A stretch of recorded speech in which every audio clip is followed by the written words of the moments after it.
სიაში უნდა წახვიდეო. ბიძია მოიწე ერთ წუთი ახი. შენ მასწავლი მე ეკლესიაში როდის უნდა წავიდე? კვირას თუ არის საქმე, კვირასაც უნდა გააკეთო საქმე. ვინც გეტყვის რომ კვირას არ იმუშაო. თქვათ ის კაცი ყველა არის შენი მტერი და თავის მტერი არის და არის. კვირას მუშაობა ძალიან კარგია.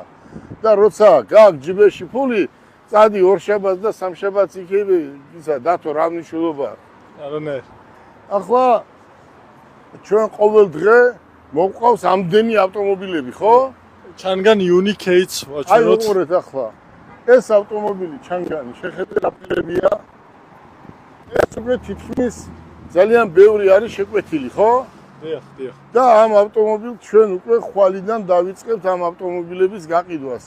და ჩვენ დღეს ყავს გიო 70 ავტომობილი, ხო? დიახ. ეს 70 ავტომობილის დაახლოებით 70% გაყიდულია. რას დარჩენილი არის? გაირეცხება და ხვალიდან დავიწყებთ უკვე ამის გაყიდვას. ახლა ეს დროშანახე, ეს არის ჯეტური. значит, აქ რადგან კიდია ჯეტურის მყიდველი ჩვენთან უნდა მოვიდეს, იმიტომ რომ ჩვენ მისი ყველაფერი გვაქვს, ნაწილის და მანქანას ყავს. ჩანგანი, თუ გინდა ჩვენთან უნდა მოხვიდე და 10 წლიანი გარანტია აქვს ამათ, ხო? BYD და ასე შემდეგ, Volkswagen და სხვადასხვა ავტომობილები. ერთი სიტყვით, მე მინდა დიდი მადლობა გადავუხადო იმ ადამიანებს, ვინც შეიძინა ეს ავტომობილები ჩვენგან და არის კმაყოფილი. და ხვალიდან ჩვენ უფრო გავძლიერდებით და ფასებს უფრო დავაკლებთ ქუთაისშიც, ბათუმშიც და თბილისშიც. აბა მე მინდა წარმატებები გისურვოთ.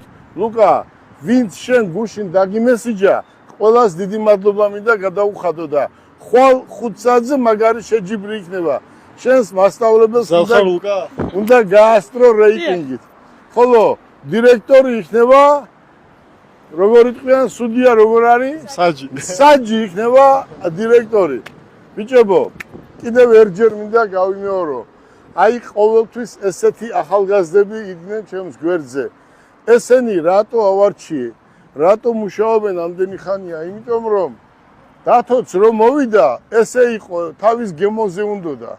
მაგრამ 3ჯერ, 5ჯერ, 10ჯერ და თვითონ მითხრა ერთი კვირის უკან რომ მოვედიო, სულ სხვა კაცი ვიყავიო, ხო თქვა, გიო? ახლაო ვაფშე სულ სხვა კაცი ვარო და მეტი მეთქი, კიდე დაამატე მეთქი და გოგოებს უფრო ჩკარა ისო, როგორ თქვა?